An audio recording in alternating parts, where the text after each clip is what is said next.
السلام علیکم ورحمۃ اللہ وبرکاتہ۔ اعوذ باللہ من الشیطان الرجیم، بسم اللہ الرحمن الرحیم۔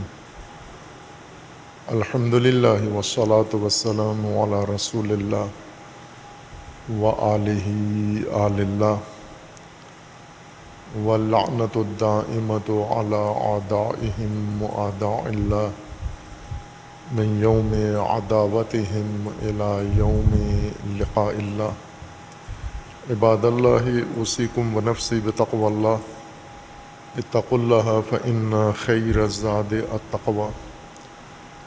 بندگان خدا، آپ سب کو اور اپنے نفس کو تقوی الہی کی وصیت کرتا ہوں، تقوی الہی کی نصیحت کرتا ہوں، تقوی الہی کی جانب دعوت دیتا ہوں و تاکید کرتا ہوں کہ اپنی زندگی تقوی کے مطابق بسر کریں، تقوی کے زیر سایہ زندگی گزاریں، تقوی کی بنیاد پر نظام زندگی قائم کریں۔ تقوی اللہ تبارک و تعالی نے انسانی زندگی کی حفاظت کے لیے حفاظتی تدبیر بنائی ہے۔ تقوی کے ذریعے اللہ تبارک و تعالی نے انسان کی زندگی کے تمام مراحل، تمام پہلو اور تمام شعبے محفوظ بنائے ہیں۔ انسان کی دنیاوی زندگی، اخروی زندگی، معاشی زندگی، سیاسی زندگی، معنوی زندگی، روحانی زندگی، علمی زندگی، ہر زندگی کا پہلو جو موجود ہے، واقعیت رکھتا ہے، وہ تقوی کے ذریعے محفوظ بنایا ہے۔ اور جس طرح اللہ تبارک و تعالیٰ نے حیات انسانی کی تخلیق میں اور تشکیل میں جو ترتیب رکھی ہے اور جس طرح درجہ بندی کی ہے، رتبہ بندی کی ہے، اسی کے مطابق انسانی حیات کی ہدایت کا بھی اہتمام کیا ہے۔ اور جس طرح تخلیق اور ہدایت کا نظم و نظام ہے، اسی ترتیب کے ساتھ انسانی زندگی کی حفاظت کا بھی انتظام ہے۔ لیکن وہ ترتیب جو اللہ تبارک و تعالیٰ نے خلق انسان میں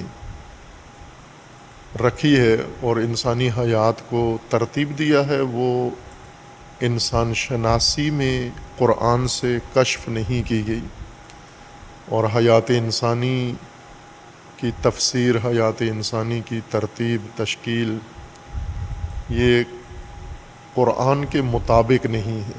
قرآن نے انسان کو جتنا وسیع ذکر کیا ہے، جتنا اس انسانی حیات کو گہرائی میں ذکر کیا ہے، جو پہلو حیات انسانی کے اللہ تعالیٰ نے لکھے ہیں، رکھے ہیں، وہ انسان شناسی، چونکہ قرآنی بنیاد نہیں ہے انسان شناسی کی۔ انسان شناسی کی پہلی جو انسانوں کے اندر رائج انسان شناسی کی بنیاد ہے، جو علم، وہ خرافات ہے، خرافاتی تفسیر انسان کی۔ خرافات اس توہم کو کہتے ہیں جو انسان اپنے ذہن میں قائم کر لیتا ہے، لیکن اس پر کوئی دلیل موجود نہیں ہوتی اور وہ واقعیت کے خلاف ہوتا ہے۔ ان توہمات کو خرافات کہتے ہیں۔ اور خرافی نظریہ، خرافی جان بینی، خرافی انسان شناسی، یہ رائج اور متداول جہان بینی ہے۔ یعنی جس طرح آپ نے سنا ہوا ہے، شاید آپ میں سے بہت سارے مخاطبین میں سے معتقد بھی ہوں گے کہ ابھی بھی کہ زمین گائے کے سینگ کے اوپر ہے۔ یہ سائنس قدیم سے ہزاروں سال پرانی معروف ہے، اور بعض لوگ ابھی بھی قائل ہیں کہ گائے کے سینگ کے اوپر زمین رکھی ہوئی ہے، اور وہ گائے سینگ بدلتی ہے تو تھک جاتی ہے جب زمین میں زلزلہ آ جاتا ہے۔ یا اس طرح کے توہمات، خرافات، جنہیں علم، سائنس، تاریخ نسل اندر نسل رائج ہیں، انہیں لوگ مانتے ہیں۔ انسان کے بارے میں بھی اسی طرح کی خرافات ہیں۔ مثلا یہ جو آپ نے قدیم طب میں سنا ہوا ہے کہ انسان کے اندر 4 مواد ہوتے ہیں: صفرا، سودا، بلغم، خون۔ اور ان کی بنیاد پر انسانوں کو صفراوی، بلغمی، سودائی اور دموی مزاج، یہ اصطلاحات قدیم سے ہیں۔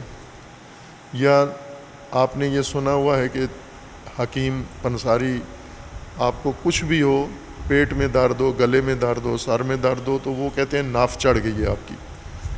یہ ناف والے جو طب ہے یہ سب خرافات ہیں، اور انہی خرافات پر انسان نے اپنی بنیاد رکھی ہوئی ہے اور نسل اندر نسل چلتی ہیں۔ انسان کے بارے میں یہ خرافات زیادہ ہیں۔ انسان کس حقیقت کا نام ہے وہ قرآنی انسان شناسی بنیاد نہیں ہے، حتیٰ علوم اسلامی میں بھی قرآنی انسان شناسی بنیاد نہیں ہے، علمی انسان شناسی بنیاد ہے۔ اسی وجہ سے ابھی آپ سب کے ذہنوں میں یہی ہے جو کہ انسان، حیات زمین پہ کیسے پیدا ہوئی، پھر اس میں سے انسان کیسے بنا۔ جو ڈارون کے توہم خرافہ ڈارون ہے وہ نظریہ ڈارون بنا کر پاکستان میں پڑھایا جاتا ہے، جبکہ نہ اس کی زندگی میں یہ نظریہ تھا، نہ بعد میں یہ نظریہ بنا۔ ایک خرافہ تھا جو اس نے ظاہر کیا، اور اس خرافہ کو مشہور کر کے علمیت کا رنگ دے دیا سائنس، اور آج جو بھی وہ نظریہ پڑھتا ہے سمجھتا ہے کہ میں بڑا ڈارون اور آئنسٹائن کے لیول پہ پہنچ گیا ہوں۔ یہ خرافات ہیں ساری۔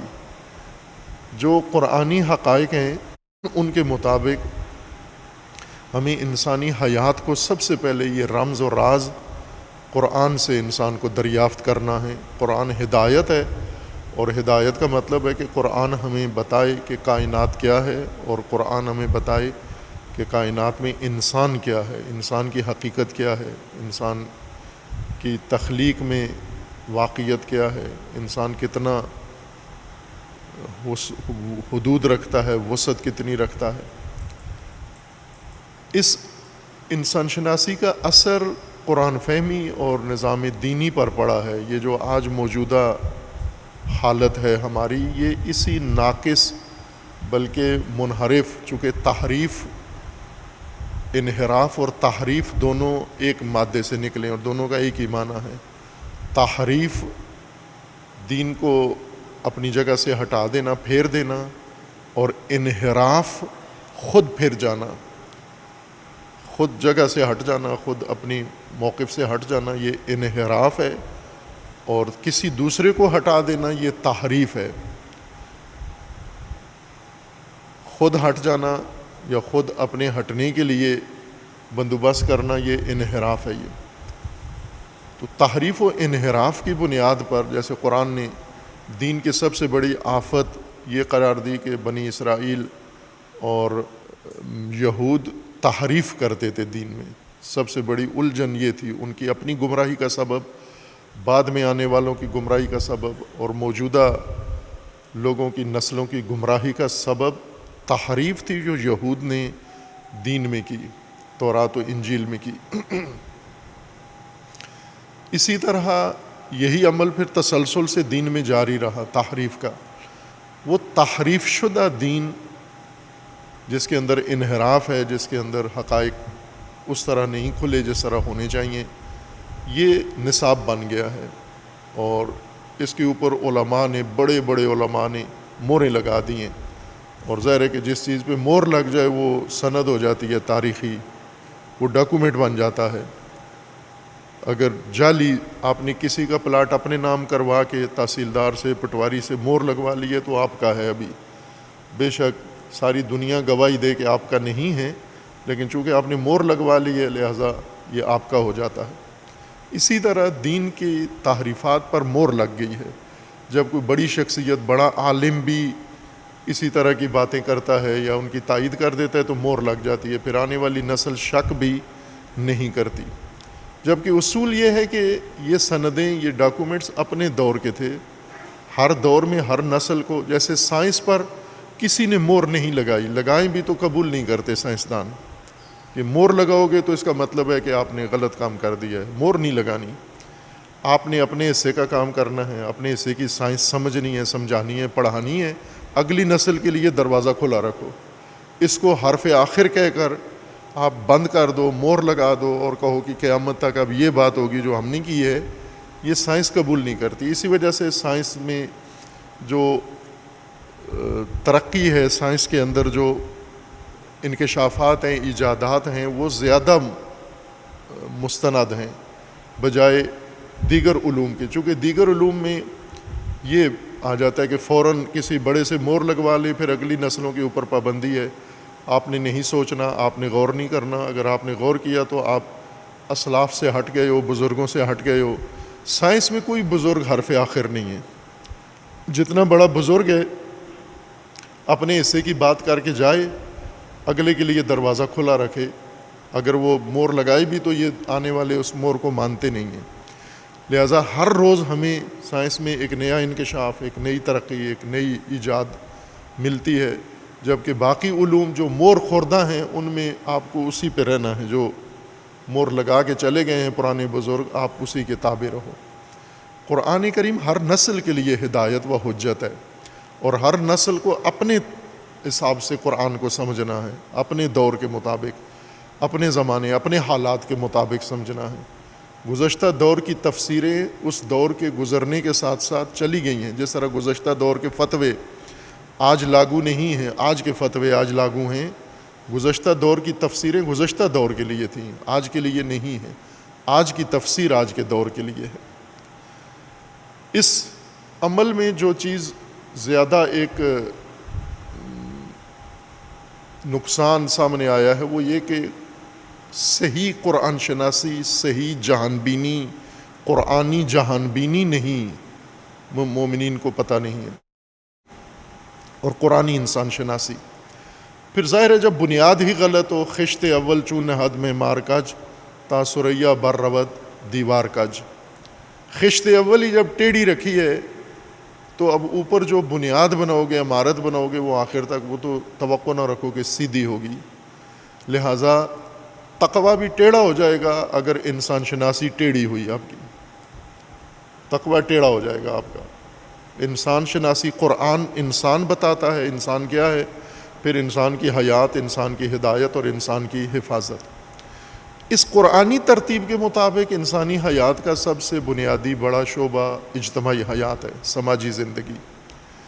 اور یہ اصل بنیاد ہے، فاؤنڈیشن یہ ہے. اس کے اوپر ساری انسانی ہدایت کی اور انسانی حفاظت کی ساری بنیاد اس پر رکھی جانی ہے.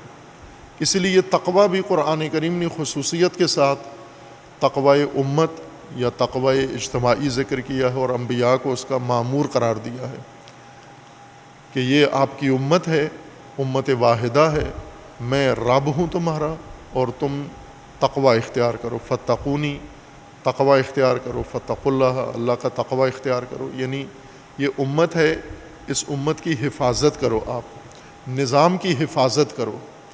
لیکن تقوی پرہیز بن گیا اور حفاظت کا فریضہ سب نے چھوڑ دیا. ذرا جب مانا ہی اپنے مزاج کا کر لیا پرہیز، تو تقوی آسان ہو گیا کہ پرہیز کرو ہر چیز سے. آپ حفاظت عملی کام ہے، مثبت کام ہے. پرہیز ایک سلبی کام ہے، کہیں کچھ نہ کرنا، کچھ نہ کھانا، یہ پرہیز ہے. لیکن حفاظت کے لیے تو کچھ کرنے کی ضرورت ہے، اقدام کی ضرورت ہے. اس لیے شہید مطہری فرماتے ہیں کہ تقوی پرہیز نہیں ہے، ستیز کا نام ہے، ایک نبرد ہے، ایک مبارزہ ہے تقوی مسلسل. اور اس کی بنیاد پر آگے دین کی نظام یا دین کی بنیاد پڑھنی ہے. امت و اجتماع و سماج، قرآن کی اصطلاح میں امت یہ انبیاء کرام علیہ السلام کی ذمہ داری قرار دیا گیا، اور نہ کہ صرف انبیاء کی، سب کی ذمہ داری قرار دیا گیا. حضرت ابراہیم خلیل علیہ الصلاۃ والسلام سے قرآن نے یہ ماجرا ذکر کرنا شروع کیا ہے. اس کا یہ مطلب نہیں کہ پہلے نہیں تھا. حضرت ابراہیم سے پہلے بھی یہی نظام تھا، یہی ترتیب تھی، یہی احکام تھے، یہی وحی تھی. لیکن ایک ہمیں سمجھانے کے لیے، ہماری ہدایت کے لیے ایک چیپٹر انتخاب کیا گیا. جیسے انقلاب کے لیے، جیسے آزادی کے لیے، نجات کے لیے حضرت موسیٰ کا موضوع اٹھایا گیا ہے، تو اس کا یہ مطلب نہیں کہ حضرت موسیٰ سے پہلے لوگوں کو یہ ضرورت نہیں تھی. پہلے بھی تھی، اور موسیٰ علیہ السلام سے پہلے بھی حضرت موسیٰ ہی کی طرح انبیاء عمل کرتے تھے، اور اقوام کی حالت بھی بنی اسرائیل جیسی ہی تھی جو بنی اسرائیل سے پہلے عاد و سمود و دیگر اقوام گزری ہیں، ان کا بھی اشارہ قرآن نے کیا ہے۔ لیکن ایک چیپٹر انتخاب کیا جائے، نصاب میں ساری تاریخ نہیں ذکر کی جاتی، ایک ایک موضوع چنا جاتا ہے۔ ایک بنی اسرائیل کا موضوع چن لیا گیا اور ایک حضرت ابراہیم کا۔ حضرت ابراہیم و حضرت موسیٰ کے کام میں فرق ہے۔ حضرت موسیٰ کو ایک محدود قوم، محدود علاقہ، محدود جغرافیہ ان کی قلمرو بنائی گئی۔ بنی اسرائیل، مصر اور فلسطین، بس اس سے زیادہ آگے موسیٰ علیہ السلام کا کام نہیں تھا۔ تھوڑا کام تھا لیکن سخت کام تھا اور آسان تھا نسبتاً۔ موسیٰ علیہ السلام کا آسان کام تھا جو قوم کی ہٹ درمی کی وجہ سے مشکل بن گیا۔ بنی اسرائیل کا کام مختصر تھا، یعنی ایک قوم، موسیٰ کے حوالے ایک قوم تھی، اپنی قوم۔ فرعونیوں کا ذمہ داری حضرت موسیٰ کو نہیں سونپی گئی، ہندوستان کی ذمہ داری نہیں سونپی گئی، پاکستان کی، ایران کی، کچھ بھی حضرت موسیٰ کے ذمہ نہیں تھا۔ موسیٰ آپ اتنا کام کر لو کہ اپنی قوم کو بچا لو تو سمجھو بہت بڑا کام کیا آپ نے، لہٰذا وہ سارا کام ان کا اپنی قوم پر متمرکز تھا۔ لیکن حضرت ابراہیم کا کام اپنی قوم پر متمرکز نہیں تھا، پوری بشریت کے لیے ہے۔ انی جاعلک للناس اماما، ناس کے لیے امام ہو تم اور ہر دور کے لیے امام ہو تم۔ اس لیے حضرت ابراہیم کی دعائیں بھی جو ہیں وہ عالمینی دعائیں ہیں، عالمی دعائیں ہیں کہ ذریت سے، میری ذریت میں بھی امامت ہو، میری ذریت میں امت ہو، میری ذریت میں نظام ہو۔ اور خصوصیت کے ساتھ حضرت ابراہیم علیہ السلام نے اس ادائے مأموریت میں جب اللہ تبارک و تعالیٰ نے میدان حضرت ابراہیم کو دیا تو حضرت ابراہیم نے بہت دلچسپی لی، غیر معمولی۔ یعنی اللہ تعالیٰ نے ایک فقہ میں ایک باب ہے نا کہ انسان جتنا حکم ہے اس حکم کو اگر آپ ایک نمونے کے طور پر ایک اکائی بھی کر لو تو کافی ہے، پورا اجر آپ کو مل جائے گا۔ یہ فقہ میں باقاعدہ مومنین کو فقہا آسانی جواز نکال کے دیتے ہیں کہ اگر آپ ایک فریضے کے ذریعے یا ایک عمل کے ذریعے وہ عنوان کلی جو عام ہے اس کو ایک مصداق کے ذریعے پورا کر دو تو آپ کا فریضہ ادا ہو گیا ہے۔ جیسے مثال میں دیتا ہوں کہ اگر آپ مس کرتے ہیں، وضو کرتے ہیں اور وضو میں مس کرتے ہیں تو کتنا مس ہونا چاہیے، سر کا کتنا حصہ مس کے لیے، مسا جس کو آپ کہتے ہیں، مسا کے لیے کتنا سر رکھا گیا ہے اور کتنے ہاتھ سے کرے۔ لیکن فقہا نے ساتھ ذکر کیا ہے کہ اگر یہ ایک انگلی، پورے پنجہ نہ بھی لگایا آپ نے، سارے انگلیاں نہ بھی لگائیں، ایک انگلی، پوری انگلی بھی نہیں بلکہ یہ آخری، یہ پورا، یہ اگر آپ نے سر کے کسی ایک آدھی انچی کے حصے سے مس کر دیا تو مسا ہو گیا ہے۔ وہ کہتے ہیں بس ہو گیا، مس اسی کو کہتے ہیں، مسمہ۔ وہ یہ کہتے ہیں کہ مسمہ جو تھا وہ محقق ہو گیا ہے، وہ فرد عقل کم از کم منیمم جو مقدار تھی وہ انجام پا گیا، منیمم ہو گئی تو بس سمجھو سارا کام ہو گیا۔ اس وجہ سے جو فقہی مزاج مومنین ہوتے ہیں وہ ہمیشہ اسی پر اکتفا کرتے ہیں، منیمم پر، انگلی ٹچ کر کے مسا پورا کر دیتے ہیں۔ اور نماز کو بغیر آداب کے، بغیر اس کے، چونکہ ہو جاتی ہے، فقہا نے بتایا ہے کہ اگر آپ یہ مختصر پڑھ دو تو یہ مختصر سے بھی ہو جاتی ہے، اگر آپ نے ایک دفعہ پڑھ دیا یہ ذکر تو ایک دفعہ، تو وہ ایک دفعہ والا ہی ہمیں اچھا لگتا ہے کہ یہ بہترین ہے، چونکہ اس سے ایک دفعہ سے سارے عمل کا اجر ہمیں مل جاتا ہے، نہیں ملتا۔ ناقص کام کا ناقص اجر ہوتا ہے، پورے کام کا پورا اجر ہوتا ہے۔ یہ تو ایک کامن سینس کی بات ہے، اس کے لیے کوئی دلیل کی بھی ضرورت نہیں ہے، اتنی واضح بات ہے کہ ناقص کام کا ناقص نتیجہ اور پورے کام کا پورا نتیجہ ہے۔ حضرت ابراہیم خلیل علیہ الصلاۃ والسلام کو اللہ تبارک و تعالیٰ نے ایک بہت بڑا میدان دیا، یعنی پوری انسانیت، حضرت ابراہیم کی قلمرو دیکھیں، پوری انسانیت اور تمام زمانے، حضرت ابراہیم سے لے کر قیامت تک کے لیے جس نظام کی بنیاد حضرت ابراہیم سے رکھوائی گئی ہے وہ تمام انسانیت کے لیے قیامت تک کے لیے ہے۔ اور اسی طرح حضرت ابراہیم نے بھی اللہ تبارک و تعالیٰ سے صرف مسمہ یا منیمم نہیں کہا کہ یہ اتنا ہو جائے تو میرا تو فریضہ ادا ہو گیا۔ میں ایک پورا انگلی کا سر پہ رکھ دوں اور سر کے ایک اسی حصے پر تو مسا تو ہو گیا، اللہ آپ نے اتنا ہی کہا تھا مسا اتنے سے ہو جاتا ہے، اب آگے جو آپ مانگتے ہو تو وہ ضروری نہیں ہے، بس مسمى ایجاد ہو جائے یہ کافی ہے میرے لیے۔ یہ جو مزاج ہمارا متدین لوگوں کا، ظاہر فقہ سے جن کا سروکار ہے یہ آج کے متدین لوگ ہیں، جو فقہی احکام کی پیروی نہیں کرتے یہ فاسق فاجر لوگ ہیں، یہ سرے سے متدین کے زمرے میں نہیں آتے، فسق کے زمرے میں آتے ہیں، نہ عبادات کرتے ہیں، نہ واجبات انجام دیتے ہیں، نہ محرمات سے رکتے ہیں۔ یہ جو قلیل تعداد ہے متدینین کی جو فقہی احکام پر ہیں، ان کا یہ مزاج ہے کہ ہم اسی منیمم مقدار پر کم از کم مقدار کے ذریعے سے سارے فرائض ادا کر سکتے ہیں۔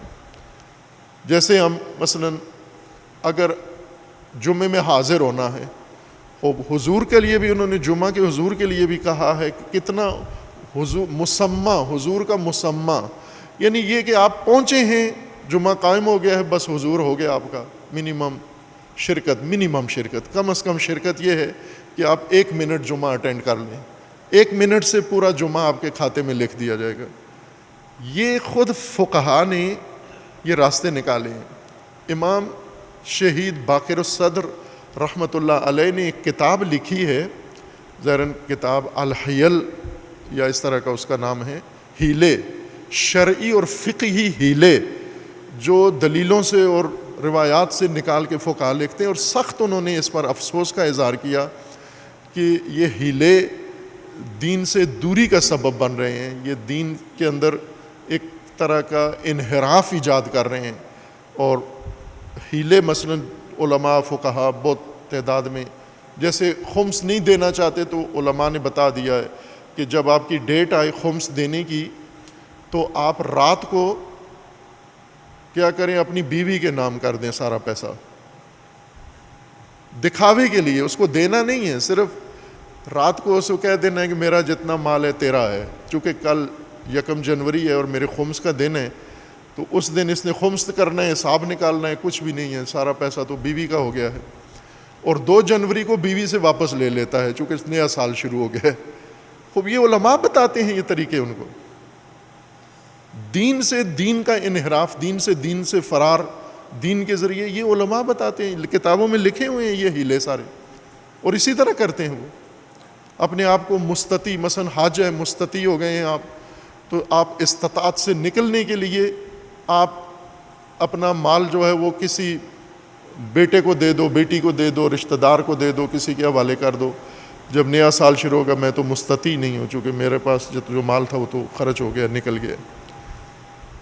یہ سب ہیلے ہیں۔ شہید صدر رحمۃ اللہ علیہ نے اس کی مذمت میں، اس کے رد میں شرعی فقہی انداز سے باقاعدہ مدلل مستدل کتاب لکھی ہے کہ یہ ہیلے، یہ دین بازی بنی اسرائیل والا دین ہے، وہ اصحاب سبت والا، کہ اپنا مفاد بھی پورا کر لو اور کہو شرعی تقاضا بھی پورا ہے کہ ہم نے ہفتے کو مچھلیاں نہیں پکڑی، ہفتے کو پھنسائی ہیں، چونکہ قرآن نے نہیں کہا تھا کہ ہفتے کو پھنسا بھی نہیں سکتے، ہفتے کو پکڑنی نہیں ہے مچھلیاں آپ نے، لہٰذا ہفتے کو پھنسائی ہیں، اتوار کو پکڑ لی ہیں۔ اب یہی طریقہ آج ہم کر رہے ہیں، ہمیں سکھایا گیا اور علماء نے سکھایا ہے، لکھا ہوا ہے کتابوں کے اندر، لکھا ہوا ہے یہ اصحاب سبت والا طریقہ کار، کہ جس دن کوئی چیز منع ہے اس دن نہ کرو، دوسرے دن کر لو، آپ دوسرے طریقے سے کر لو۔ حضرت ابراہیم خلیل علیہ السلام نے جو اللہ نے آسان ڈیوٹی دی تھی، حضرت ابراہیم نے مشکل کی، اپنے لیے مزید مشکل کی۔ حضرت موسیٰ نے کہا کہ تھوڑی آسان کرو، رب اشرح لی صدری ویسر لی امری، کہ یہ تو بہت بڑا کام دے دیا، فرعون سے ٹکرانا ہے، وہ بھی بنی اسرائیل کے ذریعے، چونکہ حضرت موسیٰ کو دونوں کا پتہ تھا کہ بنی اسرائیل کیا ہیں اور فرعون کیا ہے، کس کے مقابلے میں کون سی فورس لے کر جانی ہے، تو یہ تو حضرت موسیٰ گھبرا گئے یہ ماموریت سن کر ہی، لہٰذا فوراً کہا کہ رب اشرح لی صدری ویسر لی امری، تھوڑی سی آسانی ہونی چاہیے، تو تعاون ہونا چاہیے، ساتھی ہونا چاہیے، وزیر ساتھ ہو، کوئی معاون ساتھ ہو، ڈپٹی ہونا چاہیے ساتھ۔ خوب اللہ تعالیٰ نے کہا یہ سارے کام لے لو، جتنی آسانی تھی ہم نے تمہارے لیے کام آسان کر دیا۔ حضرت ابراہیم کو آسان کام دیا، اپنے لیے مزید مشکل کر دیا۔ اللہ نے فرمایا تھا کہ آپ کو امام بنا رہے ہیں ناس کا من ذریتی، ذریت میں بھی ہونا چاہیے، یعنی یہ صرف میرے دور کے لیے نہیں ہونا چاہیے، یہ تو پوری انسانیت کے لیے ہونا چاہیے. مشکل کر لیا کام آپ نے، ایک علاقائی کام کو عالمی پروجیکٹ میں تبدیل کر دیا آپ نے. اسی طرح جب اللہ تبارک و تعالیٰ نے فرمایا امت سازی کرو، تو حضرت ابراہیم نے کہا کہ وَاجْعَلْ مِنْ ذُرِّيَّتِنَا أُمَّةً مُسْلِمَةً لَكَ، میری ذریت میں بھی امت مسلمہ ہونی چاہیے.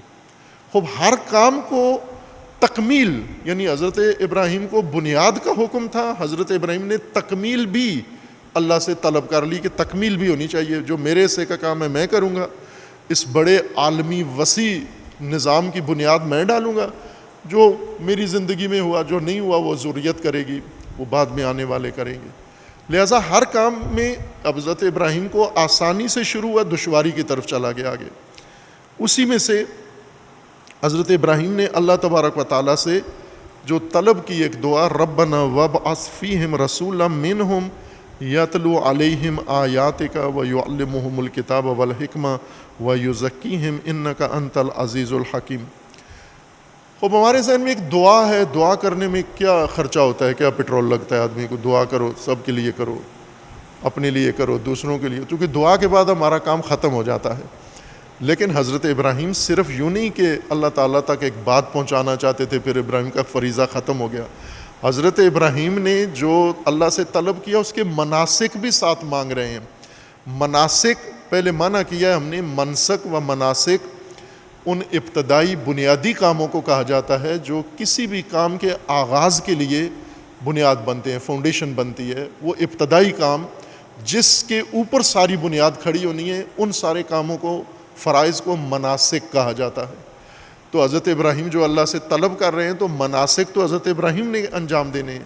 اور سب سے مشکل کام ہی یہی ہوتا ہے، مناسک مشکل ہوتے ہیں، اوپر تو کام بہت آسان ہوتا ہے. یہ مسجد جب ہم بنا رہے تھے تو اس مسجد میں سب سے بڑا مشکل کام جس میں ہمارے انجینئر بھی، ٹھیکیدار بھی، کنٹریکٹر بھی، ڈیزائنر بھی سارے پھنس گئے، مشکل میں پڑ گئے، وہ اس کی بنیاد اٹھانا تھا. بنیاد بنانا، اوپر آسان ہو گیا کام، لیکن وہ بنیاد بہت کمر شکن تھی، خرچہ بھی بہت زیادہ، محنت بھی بہت زیادہ، اور مشکلات بھی بہت زیادہ. اور وہ بنیاد تو میں نے ان سے کہا انجینئر سے کہ اس کو تھوڑا آسان کر دو اگر اتنا سخت لگ رہا ہے. تو انہوں نے کہا نہیں، بنیاد آسان نہیں کر سکتے. بنیاد میں ہمیں بہت جتنا کچھ محنت کر سکتے ہو، خرچہ کر سکتے ہو، بنیاد میں کرو، اوپر جا کے کم کر لینا، لیکن بنیاد میں کوئی چیز کم نہیں چھوڑ دی. وہ ایسا ہی ہوا، اسی بنیاد پر یہ کھڑی ہوئی ہے. اتنا لوہا جتنا پوری مسجد میں اوپر استعمال ہوا ہے، اس سے شاید زیادہ ہی نیچے دفن ہوا ہے اس کی بنیاد بنانے کے لیے، چونکہ اس نے سارا اٹھانا ہے اپنے اوپر. بنیاد بنانا مناسک ہے. مناسک بنیادی کام، اساسی کام جن کے اوپر آگے اگلی نسلیں آ کے کام کریں گی. پچھلی نسل اگر اپنے حصے کا کام نہیں کر کے گئی تو اگلی نسل کو مشکلات میں ڈال گئی ہے. جیسے آج آپ نے پاکستان کے وزیر داخلہ، باقی دنیا تو پہلے بھی کہہ رہی تھی، خود حکومت بقول وہ سیاستدان کے جنہوں نے کہا تھا کہ مختاریہ گل ود گئی ہے، ان کے بقول کے حکومت دستی نہیں پئی. کووڈ کے دنوں میں ان کا ایک جملہ وائرل ہو گیا تھا، بڑا مشہور ہوا کہ مختاریہ گل ود گئی ہے، یعنی بیماری بڑھ گئی ہے، حکومت بتا نہیں رہی ہے. اب یہ ساری دنیا کہہ رہی تھی، ہر پاکستانی کہہ رہا تھا کہ یہ نظام فیل ہے، یہ نظام تباہ ہے، یہ نظام بیٹھ چکا ہے، یہ نظام کولیپس کر گیا ہے. لیکن سوائے حکومت کے سارے کہتے تھے، صحافی کہتے تھے، مذہبی کہتے تھے، دوسرے کہتے تھے، ہر آدمی کہتا تھا. لیکن جو پارٹی اپوزیشن میں ہوتی تھی اور کہتی تھی نظام فیل ہے، جب حکومت میں آتی تھی کہتی تھی نظام بہترین ہے، اس سے بہتر نظام نہیں ہو سکتا. لیکن جب حکومت چھوڑتے ہیں تو کہتے ہیں نظام خراب ہے، نظام بیٹھ گیا ہے. ابھی وزیر داخلہ صاحب نے کہا کہ پاکستان کا نظام، سیاسی نظام اور انتظامی نظام ڈھانچہ بیٹھ چکا ہے، کولیپس کر گیا ہے، ڈھہ گیا ہے. خب یہ کیوں ہوا ہے؟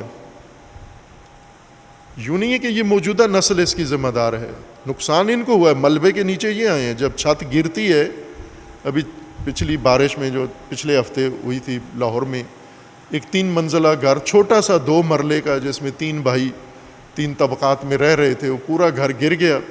اور ساری 11-12 افراد خاندان کے اس میں جاں بحق ہو گئے۔ کیوں؟ ان رہنے والوں نے تو نہیں گرایا، ان کی کوئی غلطی نہیں تھی، بنانے والوں کی غلطی تھی۔ بنانے والوں میں بھی جنہوں نے بنیاد رکھی ان کی غلطی تھی۔ مناسک، تعمیرات کے مناسک یعنی بنیادیں، نظام کے مناسک یعنی نظام کی بنیادیں، دین کے مناسک، دین کی بنیادیں۔ مناسک بنیادی امور کو کہتے ہیں۔ خب یہ بنیادی امور حضرت ابراہیم نے انجام دینے تھے۔ اب آپ، اللہ نے فرمایا کہ آپ نے امامت دی تو آپ نے کہا ذریت میں، تو ذریت کے لیے مناسک بھی آپ کو انجام دینے ہوں گے، بنیادیں آپ کو بنانی ہیں۔ پھر امت بنانی ہے تو آپ نے کہا ذریت میں بھی امت مسلمہ ہو، تو بنیادیں تو آپ نے بنانی ہیں، مناسک تو آپ نے رکھنے ہیں۔ اسی طرح انہی مناسک میں سے ایک یہ تھا کہ حضرت ابراہیم نے دعا مانگی کہ ربنا وابعث فیہم رسولا منہم، تسلسل، یعنی یہ جو سلسلہ شروع ہو رہا ہے جس کی بنیادیں میں رکھ رہا ہوں، مناسک انجام دے رہا ہوں، یہ یوں نہیں کہ 1-2 سال چلے یا میری عمر میں چلے، 1-2 دہائیاں چلے پھر اس کے بعد دوبارہ بیٹھ جائے، ختم ہو جائے۔ یہ تسلسل ہونا چاہیے اس میں۔ تسلسل کے لیے جو امور چاہیے، کچھ تو حضرت ابراہیم نے نظام ہی ایسا رکھنا ہے کہ جس میں تسلسل ہو۔ ایسا نظام نہیں، نہ اللہ نے منظور کیا نہ حضرت ابراہیم نے چاہا ہے کہ جو ایک دور میں، ایک خاص صدی میں یا ایک خاص عصر میں قائم رہے پھر اس کے بعد بے شک ختم ہو جائے، ہمارا مقصد پورا ہو گیا ہے۔ نہ، یہ تسلسل، جو بھی اللہ کی طرف سے انسان کی ہدایت کے لیے نظام بنے گا اس میں تسلسل ضروری ہے۔ اگر تسلسل نہیں ہے تو وہ اللہ کا حکم نہیں ہے، وہ لوگوں نے خود اس کے اندر رکھ لیا ہے۔ تسلسل ضروری ہے۔ امامت ہے تو تسلسل، امت ہے تسلسل، حکومت ہے اس میں تسلسل، ہدایت ہے اس میں تسلسل۔ جو بھی ایک نسل کے لیے مقرر ہوگا وہ ساری نسلوں کے لیے ضروری ہے۔ یہ ایک مسلم بات ہے، اس پہ قرآنی دلیل موجود ہے، اس پہ روایت سے دلیل موجود ہے، اور سب سے بڑھ کر اس پر عقلی دلیل موجود ہے۔ یہ بداہات میں سے ہے، بدیہات میں سے ہے۔ بدیہیات ان چیزوں کو کہتے ہیں جن کو دلیلوں کی ضرورت نہیں ہوتی، ان امور میں سے ہے۔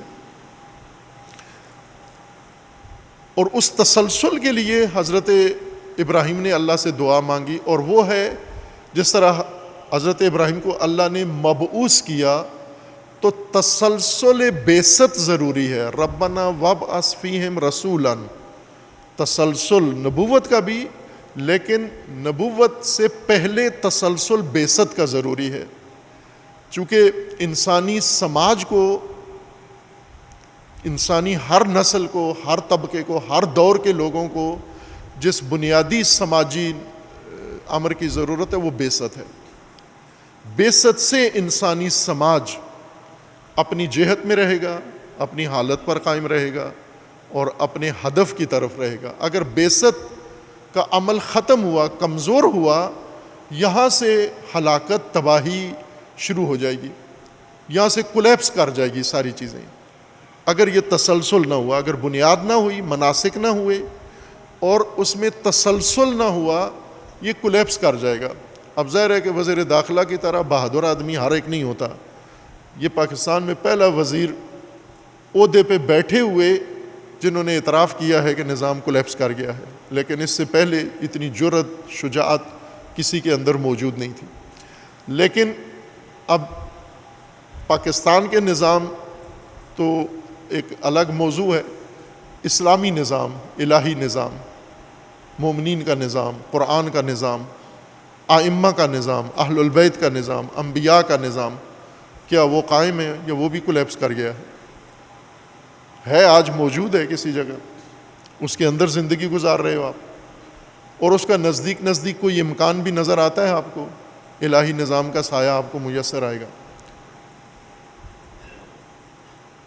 زیادہ اہمیت تو اس چیز کی ہے کہ یہ اللہ کا نظام کہاں گیا۔ امامت کو جو لوگ مانتے ہیں وہ پہلے جواب دے، کدھر گیا نظام امامت، کہاں ہے؟ غدیر میں جو اعلان ہوا تھا کہاں ہے آج؟ غدیر کے جشن کے دن پوچھو کہاں ہے؟ میں پہلے بھی یہ بات کی تھی کہ اگر کوئی غیر مسلم آئے، جیسا کہ آتے ہیں، پوچھتے ہیں کہ بھئی آپ کیا کر رہے ہو، تو اگر کوئی غیر مسلم آئے تاریخ سے بے خبر آدمی آئے کہ یہ جشن غدیر کیا ہے، تو کہو یہ ولایت کا ہے۔ ولایت کیا ہے؟ اللہ کا نظام ہے، خوشی منا رہے ہو۔ کہاں ہے؟ یہ 1400 سال پہلے اعلان ہوا تھا، اس اعلان کی خوشی ہے۔ نظام کہاں ہے؟ نظام دکھاؤ کہاں ہے؟ کسی سرزمین پر آپ کے گھر میں قائم ہے، آپ کے محلے میں قائم ہے، آپ کے مرکز میں قائم ہے، آپ کے علاقے میں قائم ہے، جہاں شیعہ سارے اکثریت میں رہتے ہیں وہاں قائم ہے؟ نظام نہیں ہے،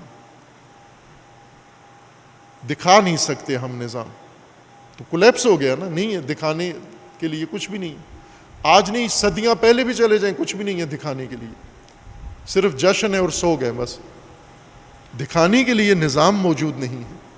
حضرت ابراہیم نے اس لیے اللہ سے زیادہ کام سخت دشوار مانگ لیا کہ وَابْعَثْ فِيهِمْ رَسُولًا مِّنْهُمْ يَتْلُو عَلَيْهِمْ آيَاتِكَ وَيُزَكِّيهِمْ وَيُعَلِّمُهُمُ الْكِتَابَ وَالْحِكْمَةَ وَيُزَكِّيهِمْ إِنَّكَ أَنْتَ الْعَزِيزُ الْحَكِيمُ۔ یہ تسلسل بعثت کا تسلسل اگر نہ ہو، ٹوٹ جائے، اس کو قرآن نے فطرت کہا ہے۔ فے تے رے اور تے توئے کے ساتھ نہیں لکھنا، فطرت نہ فے تے فطور جس سے کہتے ہیں نا فلاں کے دل میں فطور آ گیا ہے، اس کے ذہن میں فطور آ گیا ہے۔ فطور تو لفظ زیادہ استعمال کرتے ہیں نا ہم، کہ فطور آ گیا ہے اس کے دل میں، وہی فطور سے ہی فطرت نکلا ہے۔ اور قرآن کریم نے سورہ مبارکہ مائدہ میں اس سماجی حالت کا ذکر کیا ہے کہ بعثت اور فطرت یہ دونوں کا تقابل ہے آپس میں۔ عصر بعثت اور عصر فطرت، یا اہل بعثت و اہل فطرت۔ فطور مفسرین نے اس سے کافی بحث کی ہے، آیت میں کم بحث کی ہے۔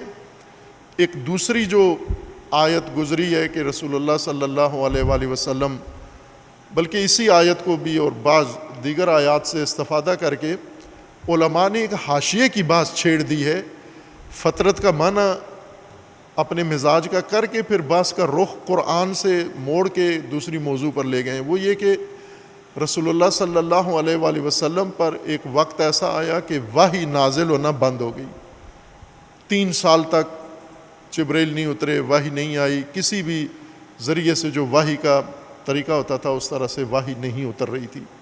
کیوں نہیں اتری؟ اس کے پھر بحث مفصل کرتے ہیں کہ کیوں بند ہوئی۔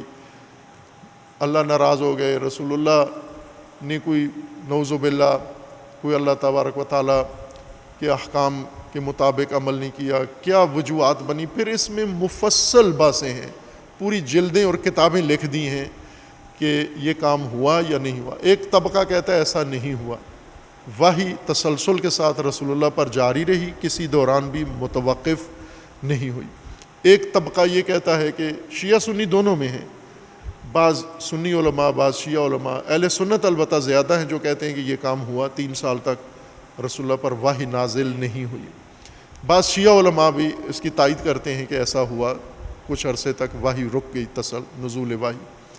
اس کو فطرت کہتے ہیں، وقفہ نزول وحی کا، اس کو فطرت کہتے ہیں۔ جیسا پہلے بھی میں نے مختلف مناسبتوں پہ توجہ دلائی ہے، البتہ یہ توجہ ان کی آتی ہے جو قرآن سمجھنا چاہتے ہیں، جو قرآن نہیں سمجھنا چاہتے ان کے لیے توجہ دلانا بھی عبث ہے اور توجہ آتی بھی نہیں ہے، ان کی توجہ سرے سے قرآن کی طرف نہیں ہے تاکہ قرآن فہمی کے کسی نقطے کی طرف ان کی توجہ آئے۔ جب سرے سے قرآن کی طرف ہی توجہ نہیں ہے، ساری توجہ موبائل کی طرف ہے۔ یہ ہمارے جامعہ میں ہی ایک کارکن تھے، وہ موبائل زیادہ استعمال کرتے تھے، تو 1-2 دفعہ دفتر میں کام کے دوران میں نے دیکھا موبائل استعمال کر رہے ہیں، تو بڑے ملائم طریقے سے میں نے انہیں متوجہ کیا کہ آپ موبائل زیادہ استعمال کر رہے ہیں۔ تو انہوں نے 2-3 دفعہ کہا چھوڑ دیا، پھر اس کے بعد ہفتے بعد انہوں نے اپنے مدیر کو رپورٹ دی کہ آغا صاحب نے جب سے توجہ دلائی ہے میں نے موبائل چھوڑ کے قرآن پڑھنا شروع کر دیا ہے، اور ابھی تک میں 3 صورتیں یا 2 صورتیں بڑی سورہ جمعہ اور ایک اور سورہ حفظ کر چکا ہوں۔ یہ موبائل چھوڑنے کا فائدہ ہوا ہے، قرآن موبائل چھوڑ کے قرآن شروع کر دیا ہے، اور میں ابھی اتنی صورتیں حفظ کر چکا ہوں۔ یہ ایک عملی مثال ہے، پرانی نہیں ہے، یہ 2-3 ہفتوں پہلے کی مثال بتا رہا ہوں کہ یہ ہو سکتا ہے کہ اگر آپ موبائل میں انہماک اپنا ختم کریں. ایسے یہاں جامعہ کے اندر ہی جو میں دیکھتا ہوں موبائل پہ بیٹھا ہوا ہے اور آپ قریب سے گزر جائیں سلام کریں، اس کو کچھ پتہ نہیں ہے، موبائل میں غرق ہے، بالکل ڈوبا ہوا ہے. اور اسی طرح اور کئی لوگ ہیں، موبائل دیکھ رہا ہے، میں اس کے پاس جا کے کھڑا ہو گیا 10 منٹ 15 منٹ، پورے 10-15 منٹ اس کو احساس ہی نہیں ہوا کہ کوئی آ کے کھڑا ہو گیا ہے. یا موبائل نے ساری توجہ آپ کی اپنی طرف متوجہ کر لی. کسی زمانے میں یہ مقولہ مشہور ہو گیا تھا کہ مرد اور علماء زیادہ عورتوں میں زیادہ دلچسپی رکھتے ہیں اور عورتیں ان کی توجہ اپنی طرف مشغول کرا لیتی ہیں. اب عورتوں کو بھی موبائل میں آنا پڑتا ہے، ویسے توجہ مرد کی نہیں. مثلا ایک طرف موبائل ہو ایک طرف عورت ہو تو یہ عورت کو نہیں دیکھے گا، وہاں موبائل کو ہی دیکھے گا. اور عورتوں کو بھی پتہ چل گیا کہ یہ موبائل کے ذریعے ہمیں دیکھتے ہیں، تو وہ بھی پھر موبائل میں زیادہ آنا شروع کر دیا. انہوں نے ٹک ٹاک بنا کے اپنی تصویریں بنا کے اوٹ پٹانگ وہ ڈالتی رہتی ہیں.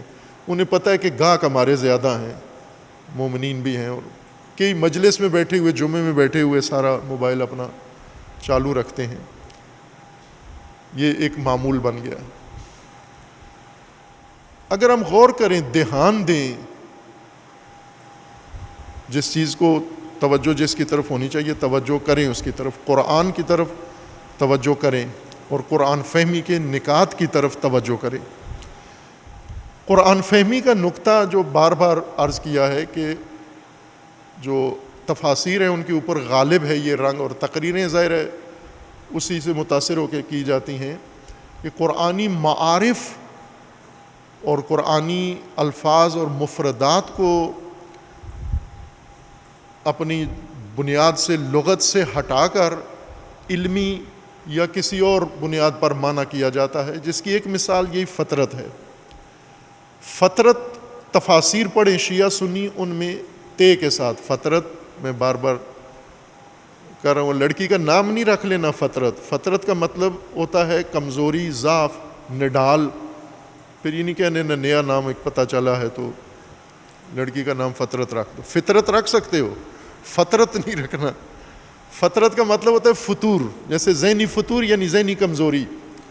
جس انسان میں ذہن جس کا کمزور ہو جائے، دماغ کام نہ کرے، حافظہ کام نہ کرے، باتیں غلط کرے، بہکی باتیں کرے، تو کہتے ہیں اس کی عقل میں فطور آ گیا، یعنی عقل کمزور ہو گئی ہے اس کی.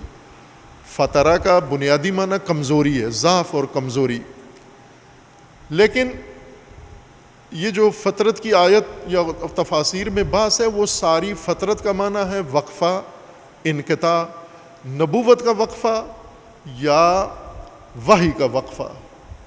وحی نازل ہونا بند ہو گئی، اس کو فطرت کہتے ہیں. رسول آنا بند ہو گئے، اس کو فطرت کہتے ہیں. اب یہ وقفہ کہاں سے لے لیا آپ نے؟ وقفہ تو نہیں ہے فطرت کا معنی.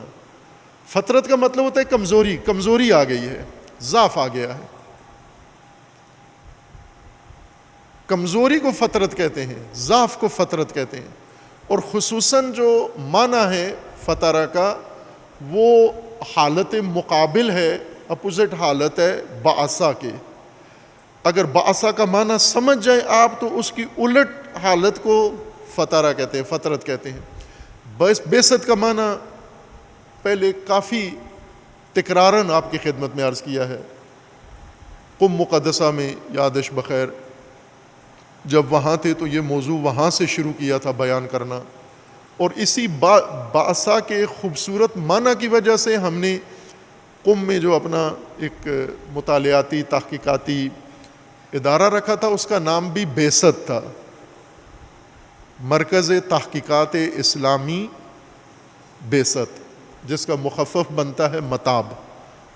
اس پورے نام کا پہلا حرف لے، مرکز تحقیقات اسلامی بعثت، جو ابھی باقاعدہ ایک قانونی انسٹیٹیوٹ تحقیقاتی ریسرچ سینٹر میں تبدیل ہو گیا ہے. باقاعدہ اس کو رجسٹرڈ کروا رہے ہیں ہم انشاءاللہ، اور اس تحقیقاتی عمل کو اب حقیقی عملی شکل دینی ہے. پہلے صرف نام تھا، تحقیقات نہیں تھیں اس کے اندر.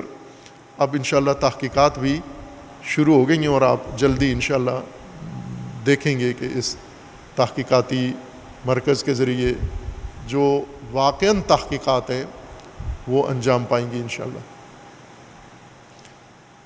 اور اسی لفظ بعثہ کی قرآنی تفسیر اور معنی کے مطابق ہی یہ کام کیا تھا، بلکہ یہ جو جامعہ ابھی عروۃ الوثقیٰ ہے، اس کا جو پہلے جب اس کا ایک آئیڈیا بن رہا تھا کہ ہم نے بنانا ہے پاکستان میں جا کر جامعہ، تو اس کا نام بھی بعثت ہی رکھا تھا، اور وہ کچھ اور ٹیم تھی ہمارے ساتھ، ان کے اشتراک سے ہم نے کسی اور شہر میں وہ شروع کر دیا، اور یہ نام اس کا ہم نے تجویز کیا کہ ہمارے مرکز کا نام بعثت ہونا چاہیے، چونکہ بعثت کو تسلسل کی ضرورت ہے۔ ہم نے اپنے ٹی وی چینل کا نام بھی بعثت رکھا ہے، بعثت تعلیمی ٹی وی چینل، جو ابھی موجود ہے لیکن اس پہ فعالیت نہیں ہے، ایک طرح سے خالی ہے بالکل۔ بعثت کی طرف عرض کیا کہ باقاعدہ بعثت ایک قرآنی نظام، قرآنی آئیڈیالوجی اور قرآنی نظام کی بنیادوں میں سے آغاز ہی بعثت سے ہوتا ہے، اور بعثت کو تسلسل کی ضرورت ہے۔ بعثت انبیاء ہے، بعثت ائمہ ہے، اور بعثت امت ہے۔ بعثت صرف نبیوں کے ساتھ مخصوص نہیں ہے، قرآن کریم نے قیامت کا نام بھی بعثت رکھا ہے، یوم البعث، جس دن بعثت ہوگی اسی کا دن قیامت، اس کا نام بھی قیامت کا نام بھی بعثت رکھا ہے، یوم البعث ہے۔ قرآن کریم کے نظام کے مطابق بعثت سماجی حالت کا نام ہے، اور فطرت بھی سماجی حالت کا نام ہے۔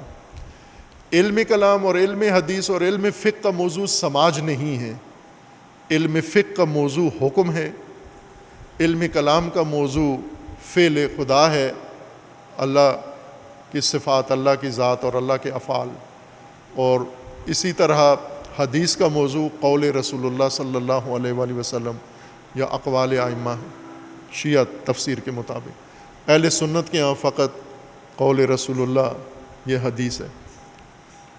ان تینوں کے زمرے میں نہیں آتا، موضوع سماج آتا ہی نہیں ہے، سوسائٹی، سماج، معاشرہ، جامعہ، یہ ان تینوں علوم کے زمرے میں نہیں آتا، لیکن تینوں علوم نے یہی موضوعات جو سماجی ہیں، یہ تینوں علوم نے لے کر ان کو اپنا رنگ دے دیا ہے، جس میں سے ایک فطرت ہے۔ فطرت حدیث نے ذکر کیا ہے، حدیث میں ذکر کیا گیا ہے کہ رسول اللہ پر وحی نازل ہونا بند ہو گئی، اور اس کو عنوان دیا گیا کہ فطرت وحی، فطرت یعنی وقفہ ہو گیا، انقطاع ہو گیا۔ یا مثلاً کہا جاتا ہے کہ فطرت یعنی دو نبیوں کے درمیان جو خلا گزرتا ہے زمانی، اس کو فطرت کہتے ہیں، وقفہ، نبی آنا بند ہو گئے یا وحی اترنا بند ہو گئی، اس کو فطرت کہتے ہیں۔ خوب، یہ کہاں سے فطرت کا معنی نکال لیا آپ نے؟ نہ لغت میں یہ معنی ہے، نہ قرآن میں یہ معنی ہے، یہ علوم کی وجہ سے آیا ہے۔ یہ علم کلام اور علم فقہ و حدیث کی طرف سے یہ بات شروع ہوئی ہے کہ وحی کیوں بند ہوئی، وحی آنا بند ہوئی، نہیں ہوئی، بند ہوئی تو کیوں بند ہوئی، پھر اس طرف سارا بحث کا رخ موڑ گیا ہے۔ جبکہ قرآن کریم بعث و فطرت کو سماجی حالت، معاشرتی حالت، قوم کی حالت، لوگوں کی حالت کے طور پر بیان کر رہا ہے کہ لوگوں کے اوپر دور گزرتے ہیں، ایک دور یا عصر بعثت ہے، اور ایک دور یا عصر فطرت ہے۔ اور بعث کا مطلب ہوتا ہے اٹھانا، طاقت کے ساتھ حرکت میں لانا، اٹھانا اور حرکت میں لانا، وہ چیز جس کو کھڑے ہونا چاہیے اور حرکت میں رہنا چاہیے، یہ چیز اگر اس کی حرکت ختم ہو جائے اور اس کا قیام ختم ہو جائے، اس کو دوبارہ حرکت میں لانا، قائم کرنا، یہ بعث ہے۔ بعث کا مطلب ہوتا ہے کہ جس نے قیام چھوڑ دیا ہے، جیسے سویا ہوا، لیٹا ہوا آدمی ہے، اس کو جگانا، یہ بعث ہے۔ آپ بعث کر رہے ہیں، اس کو اٹھا رہے ہیں۔ اور اٹھا کے یوں نہیں ہے کہ نیند سے اٹھا دینے کو باس نہیں کہتے، بستر سے اٹھا دینا، اور اٹھا کے پھر بستر پہ بٹھا دینا یہ بھی باس نہیں ہے، اس کو کھڑے کرنا اور کھڑا کر کے پھر اس کو حرکت میں لانا، جس طرف اس کی حرکت ہونی چاہیے اس طرف اس کو حرکت دینا، یہ باس ہے۔ جیسے ابھی مثلا آپ سوتے ہیں یا ہاسٹل میں لوگ سوتے ہیں، آج کل ہمارے یہ کارگاہی معلمین ٹیچرز آئے ہوئے ہیں، یہ ہاسٹل میں سوتے ہیں اور صرف سونا اپنا فریضہ سمجھتے ہیں، اٹھنا نہیں، کہ اٹھنا بھی ہمارا فریضہ ہے، اب سونا ہے تو اٹھنا بھی ہے ساتھ۔ اٹھنے کے لیے الگ سے کربلائی صاحب نے ایک معمور لگائے ہیں جو ان شرکاء سے بھی زیادہ سوتلے یا کیا کہتے ہیں ان کو، سوتل، ایک سوتل کو جگہ آپ معموریت دے دو اٹھانے کی، وہ تو خود سونا پسند کرتا ہے، سویا ہوا ہے، اس کے ذمہ آپ نے لگا دیا اٹھانا۔ اٹھانا اس کو کہتے ہیں جو جاگا ہوا ہو، جس کو نیند نہیں آتی اس کو کہو کہ دوسروں کو اٹھائے، وقت کے اوپر اٹھا دے۔ اٹھا کے کیا کریں؟ اٹھا کے ان کو نکالو، ہاسٹل سے باہر نکالو، کلاسوں کی طرف بھیجو، یہ باس ہے۔ دوبارہ میں تکرار کرتا ہوں، باس کا معنی ذہن میں بٹھا لو، موبائل میں لکھ لو، کاپی ہے تو اس میں لکھ لو، کہ باس کا مطلب ہوتا ہے وہ چیز جس کے مزاج میں، جس کی طبیعت میں، جس کی ذات میں قیام ہو اور حرکت، یہ جب قیام و حرکت چھوڑ دے، جمود کا شکار ہو جائے، خمود کا شکار ہو جائے، بیٹھ جائے، لیٹ جائے، ٹھہر جائے، اس کو دوبارہ، جس کی ذات میں حرکت و قیام ہے، اس کو دوبارہ اٹھانا، اٹھا کر چلانا، حرکت میں لانا، اس کو یہ باس ہے، اس کو باس کہتے ہیں۔ قرآن کریم میں جہاں بھی لفظ باس آیا ہے وہ اسی معنی میں آیا، قیامت کے بارے میں ہے، نیند کے بارے میں ہے، قوم کے بارے میں ہے، رسول کے بارے میں ہے۔ باس کا مطلب ہی یہی ہے، اٹھانا اور چلانا۔ تو یہ اس بنیاد پر ہم نے اپنے اداروں کا نام بعثت رکھنا شروع کیا۔ بیچ میں پھر ایک گروہ ہمارے اندر آ گیا، نفوذ کیا اس نے، تو وہ اس وجہ سے ہمیں پھر یہ نام بس جتنا رکھ لیا تھا اتنا ہی رکھا، آگے نہیں چلایا، چونکہ ذہن دوسری طرف جانا شروع ہو جاتا تھا۔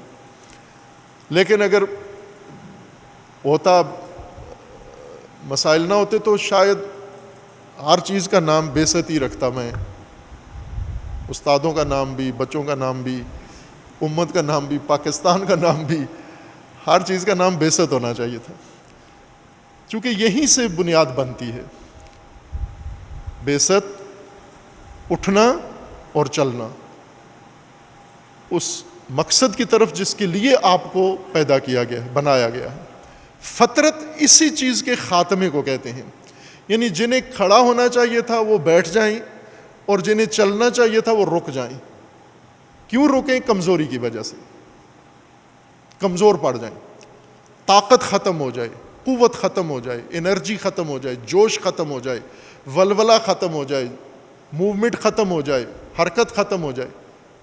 اب مثلا تحریک نام رکھ کے پھر بیٹھے رہنا، تحریک بیداری، دونوں نام بڑے خوبصورت ہیں، تحریک بھی اور بیداری بھی۔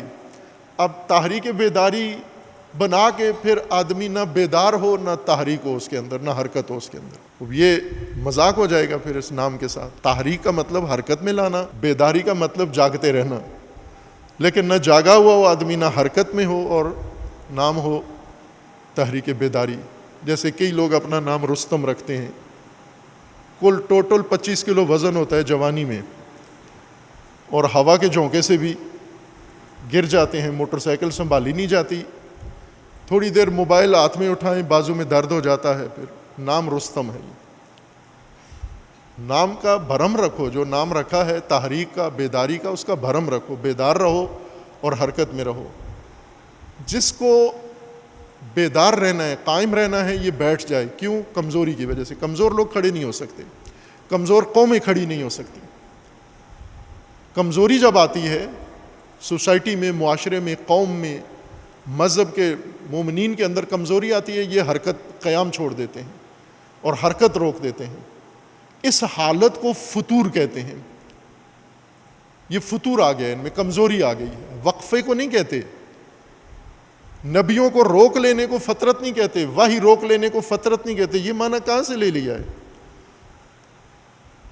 یہ ہم توجہ کریں کہ یہ علماء جو بیچ میں ڈنڈی مارتے ہیں، یہ ڈنڈی ہو گئی نا ایک، ایک لفظ کا ایک معنی ہی کچھ اور ہے، آپ اس کو اور معنی دے کر پھر ایک بات شروع کر دی کہ رسول اللہ پر وحی آنا بند ہو گئی، اور وحی بند آنے، وحی کے وقفہ اور انقطاع کو فطرت کہتے ہیں، نہیں کہتے اس کو فطرت، اس کو نہیں کہتے فطرت. فطرت کہتے ہیں کمزوری کو، وہ کمزوری جس کے نتیجے میں قیام ختم ہو جائے، جس کے نتیجے میں تحرک ختم ہو جائے، حرکت ختم ہو جائے، بیست ختم ہو جائے، اٹھان ختم ہو جائے، اس کمزوری کو فطور کہتے ہیں، وہ فطرت ہے. اور یہ دو سماجی حالتیں ہیں جو ابھی بھی موجود ہیں. اب آپ کو اگر کوئی یہ دن رات جو ہوتے ہیں نا، دن رات نہیں ہوتے، کیونکہ حدیث میں نہیں آیا کہ دن رات ہوتے ہیں، اس لیے آپ شک ہے. یہ تو مشاہدے کی بات ہے نا، کہ سورج ڈوبتا ہے، سورج چڑھتا ہے، دن رات ہوتے ہیں، موسم بدلتا ہے. ابھی حبس کا موسم ہے، گرمی کا موسم ہے، پھر اس کے بعد خزاں آئے گی، پھر سردی آئے گی. یہ موسم ہے جو آپ مشاہدہ کر رہے ہو، بدلتے موسم، دن اور رات، اور یہ ساری چیزیں یہ مشاہدے کی ہیں. یہ حدیثوں سے نہیں انسان پوچھتا جا کر کہ موسم بدل رہا ہے یا نہیں، حدیث کی کتاب نکالو، اور دن رات ہو رہے ہیں تو حدیث کی کتاب. یہ مشاہدات ہیں. مشاہدات بدیہیات کا حصہ ہیں، اولیات کا حصہ ہیں. مشاہدات کے لیے دلیلیں نہیں چاہیے ہوتی، مشاہدہ چاہیے ہوتا ہے. جو چیزیں آپ مشاہدہ کر رہے ہو ان کے نہ علماء سے پوچھو نہ فتوے پوچھو، چونکہ خود آپ دیکھ رہے ہو. اب یہ بات چھیڑ دو کہ فلاں آقا کا مقلد، اس کا کیا نظریہ ہے دن اور رات کے بارے میں، کہ دن ہے یا رات ہے. یہ اگر رجوع کرتا ہے دن اور رات کی تشخیص کے لیے کسی فقیہ کی طرف، احمق انسان ہے، یہ بیوقوف آدمی ہے. اس کو بدیہیات کا بھی علم نہیں ہے کہ مشاہدات میں سے ہے، یہ نظریات میں سے نہیں ہے جہاں کسی کے فتویٰ پر عمل کرنا ہے. اسی طرح مشاہدات میں سے سماجی حالت ہے ہماری. موجودہ نسل اپنی سماجی حالت کا جائزہ لے، یہ مشاہدات میں سے ہے. اس کے لیے کوئی پاکستان میں جو ایک رائج جملہ ہے سوشل میڈیا کا، اس کے لیے کوئی راکٹ سائنس کی ضرورت نہیں ہے. جب وزیر داخلہ کہہ چکے ہیں کہ نظام کولیپس ہو گیا ہے، جو خود نظام چلا رہا ہے، اسٹیئرنگ پہ بیٹھا ہوا ہے، وہ کہتے ہیں گاڑی ختم ہو گئی، انجن ختم ہو گیا. آپ پیچھے سواری ہو، آپ کہتے ہو نہیں چل رہا ہے، وزیر صاحب اور ذرا سپیڈ لگاؤ، اور وہ کہہ رہے ہیں نہیں چل رہا، ختم ہو گیا ہے، چلنے کے قابل ہی نہیں ہے یہ. اسی طرح آپ، وہ تو پاکستان کے اس انتظامی نظام کی بات کرتے ہیں جو صوبوں سے وہ کہتے ہیں حل ہو جائے گا، لیکن بنیادی طور پر جو مشاہدہ آپ نے بحیثیت مومن کرنا ہے وہ الہی نظام کا مشاہدہ کریں کہ اللہ تبارک و تعالیٰ نے جو نظام ہماری ہدایت کے لیے بنایا تھا، اس موجودہ نسل میں وہ کہاں ہے وہ نظام. پھر آپ کو پتہ چلے گا کہ ہم آج کس دور کے لوگ ہیں. ہم زمانہ بعثت کے لوگ ہیں یا زمانہ فطرت کے لوگ ہیں. اگر تو قیام ہے، حرکت بھی ہے اور آگے بڑھ رہے ہو آپ، پھر تو آپ عصر بعثت کے لوگ ہو. لیکن اگر ضعف ہے، کمزوری ہے، خمود ہے، جمود ہے، رکود ہے، زمین بوس ہو چکے ہو، کولیپس ہو چکے ہو، تو پھر یہ زمانہ فطرت ہے. فطرت کو، اس ٹھہراؤ کو، اس جمود کو توڑنے کے لیے بعثت کی ضرورت ہے.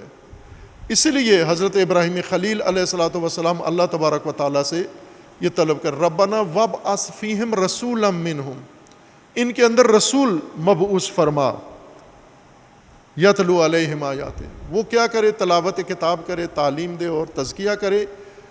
ایک فطرت مفتور کمزور لوگوں کو اٹھانے کے لیے اور کمزور لوگوں کو حرکت میں لانے کے لیے یہ کام کرے آ کر. ان کو فطرت کے بعد بعثت کی ضرورت ہے، اور یہ قانون ہے اللہ تبارک و تعالیٰ کا کہ اللہ کی طرف سے اسباب پیدا ہوں گے بعثت کے، اور جو مقابل طاقتیں ہیں، قوتیں ہیں، وہ لوگوں میں بھی ہیں، سب کچھ ہیں، وہ سب کوشش کریں گے جمود اور رکود کی، اور پھر اس میں ٹھہراؤ پیدا کر دیں گے، ضعف پیدا کریں گے. انقطاع کو نہیں کہتے، انقطاع لازمہ ہے اس کا. اگر کمزوری کی وجہ سے حرکت ختم ہو گئی ہے تو یہ لازمہ ہے انقطاع، نہ کہ معنی ہے. فطرت کا معنی انقطاع نہیں ہے، نہ وحی کا رکنا، نہ نبی کا رکنا. فطرت سماجی حالت کا نام ہے. کہ ایک سماج جب فطرت میں آتا ہے تو اس کے سماج کو بعثت کی ضرورت پڑتی ہے، اور جب بعثت کے ذریعے سے سماج حرکت میں آتا ہے تو پھر آہستہ آہستہ اس کے اندر ایسے عوامل پیدا ہوتے ہیں جو دوبارہ اس کو رکوت و جمود کی طرف لے کر جاتے ہیں۔ تو جو رسول اللہ کی بعثت ہوئی، رسول اللہ نے امت بنائی، اور اس امت سازی کے بعد 1400 سال گزرے، آج کہاں ہو آپ؟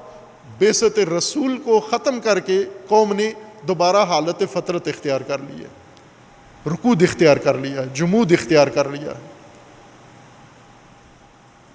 فطرت ہو تو بھی نظام اللہ کا آپ کے اوپر لاگو ہے۔ فطرت کا یہ مطلب نہیں کہ یہ قوم، یہ بیچ میں نے فطرت کے زمانے ذکر کیے، نبیوں کے وقفے، کہ کسی جگہ 2000 سال، کسی جگہ 1500 سال، کسی جگہ 900 سال، کسی جگہ 600 سال کا وقفہ ہے، تو اللہ کی طرف سے ٹھیک ہے یہ 2000 سال ایسے جانے دو، یہ 900 سال ایسے جانے دو، یہ 600 سال ایسے جانے دو، پھر ہم بعد میں کسی ایک زمانے میں کوئی اور نبی یا امام بھیج دیں گے اور کئی سو سالوں کے بعد پھر ایک ہنگامہ کھڑا کریں گے۔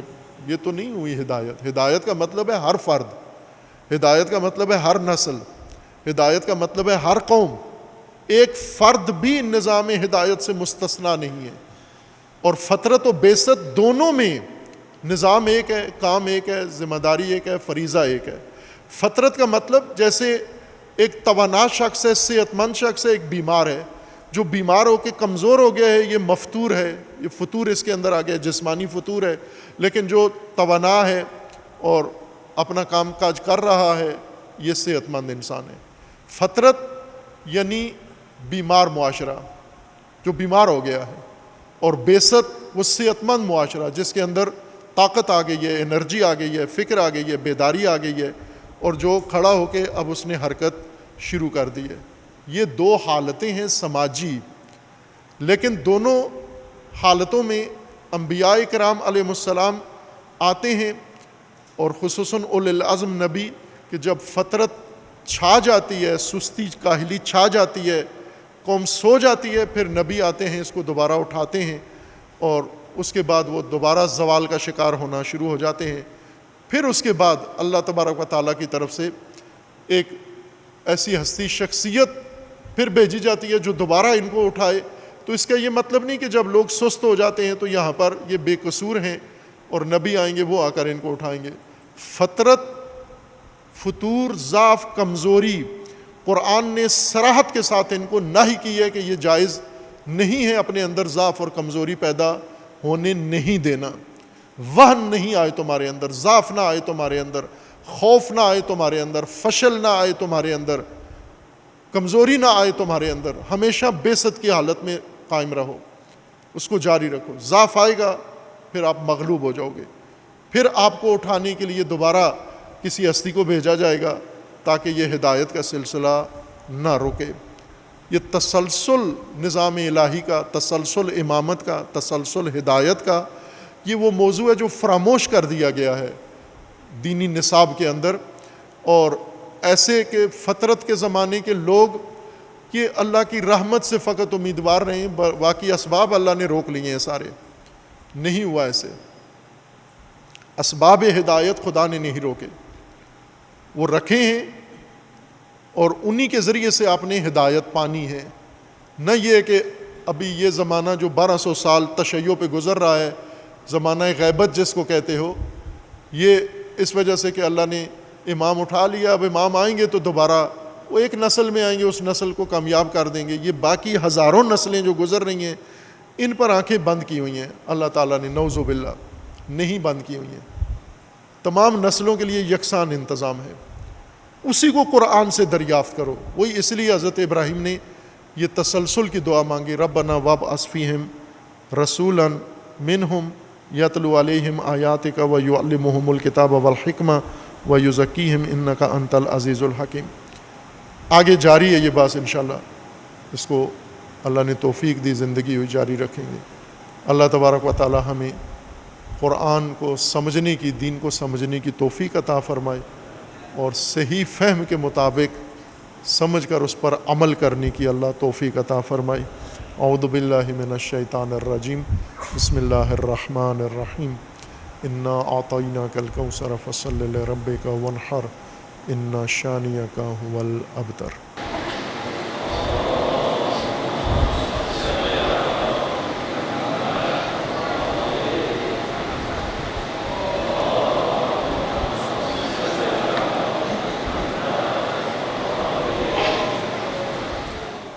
اعوذ باللہ من الشیطان الرجیم، بسم اللہ الرحمن الرحیم۔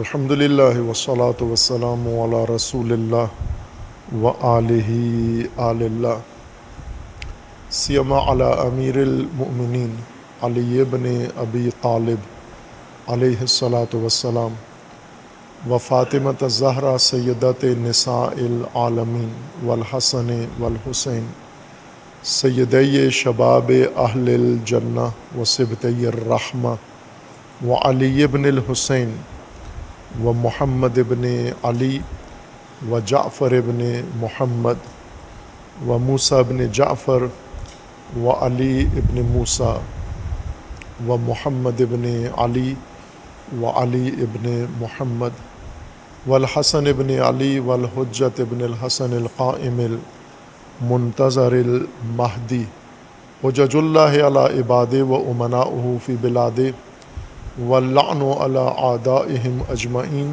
من الآن الی قیام یوم الدین۔ عباد اللہ اوصیکم و نفسی بتقوی اللہ، اتقوا اللہ فإن خیر الزاد التقوی۔ بندگان خدا، آپ سب کو اور اپنے نفس کو تقوی الہی کی وصیت کرتا ہوں، تقوی الہی کی نصیحت کرتا ہوں، تقوی الہی کی جانب دعوت دیتا ہوں و تاکید کرتا ہوں کہ اپنی زندگی تقوی کے مطابق بسر کریں، تقوی کے زیر سایہ زندگی گزاریں، تقوی کی بنیاد پر معاملات زندگی انجام دیں۔ تقوی اللہ تبارک و تعالیٰ کی جانب سے انسانی زندگی کی حفاظت کے لیے حفاظتی تدبیر ہے، جس کے سائے میں انسان کی دنیا و آخرت محفوظ ہے۔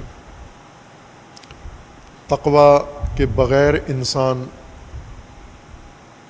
جس بھی کیفیت میں ہو، مومن کہلائے، غیر مومن کہلائے، عالم کہلائے، عامی کہلائے، کوئی بھی نام، کوئی بھی تشخص ہو، تقوی نہ ہو، ہلاک ہے وہ انسان اپنی زندگی میں۔ تقوی کی جگہ علم بھی نہیں لے سکتا، تقوی کی جگہ محبت بھی نہیں لے سکتی، تقوی کی جگہ انسان کی شہرت، خاندان، مال، دولت، پیسہ، کوئی چیز جاگزین تقوی کا نہیں ہے۔ اگر دنیا کا اقتدار بھی آپ کے ہاتھ میں آ جائے اور تقوی نہ ہو تو پھر بھی انسان ہلاک ہے، تباہ ہے۔ تقوی کے بغیر زندگی کیسے ہوتی ہے؟ یہ ہر نسل کا تجربہ ہے، یوں نہیں کہ ہم پہلی نسل ہیں جنہیں بے تقوی زندگی کا تجربہ ہو رہا ہے، ہم سے پہلے والی نسلیں بھی ایسے ہی گزری ہیں۔ بے تقوی زندگی اور معاشرہ اور انسانیت جو آج آپ کو نظر آ رہی ہے، اس کے اندر ظلم ہے، فساد ہے اور تباہی ہے، ہلاکت ہے، اور زبانیں بند ہیں، آنکھیں بند ہیں، ذلت ہے، رسوائی ہے۔ یہ تقوی کے بغیر زندگی کا نتیجہ ہے جو آج مشاہدہ کر رہے ہیں۔ پروردگارہ راہبر معظم انقلاب اسلامی کو طول عمر عطا فرما، ان کی حفاظت فرما، مجاہدین ایران کو غلبہ عطا فرما۔ پروردگارہ ملت اسلامیہ کو بیداری و شعور عطا فرما، انہیں اتحاد و اتفاق کی توفیق عطا فرما۔ کل انشاءاللہ لاہور میں جامع عروۃ الوثقیٰ کے اندر 40 کی عزاداری ہے، مجلس ہے، انشاءاللہ رات کو شروع ہوگی کل سے، اور تمام مومنین، لاہور والے کم از کم تمام مومنین شرکت کریں اس کے اندر، کہ یہ 40 کا سلسلہ بھی انشاءاللہ جس طرح رہبر شہید نے قائم کیا تھا اور رہنمائی کی، جو ہم نے 40 سرخ میں وضاحت کی ہے اس کی جو گفتگو، اس کو سنیں اور انشاءاللہ اس فریضے میں بھی شرکت کریں۔ اللہ تبارک و تعالی ہم سب کو اپنی ذمہ داریاں نبھانے کی توفیق عطا فرمائے۔ خدا بندہ اپنے ولی حق ولی اللہ العظم اجل اللہ تعالی فرج و شریف کا جلد از جلد ظہور فرما، ہمیں حضرت کے اعوان و انصار میں سے انہیں کی توفیق عطا فرما۔ اعوذ باللہ من الشیطان الرجیم، بسم اللہ الرحمن الرحیم۔ قل هو اللہ احد اللہ الصمد لم یلد ولم یولد ولم یکن لہ کفوا احد۔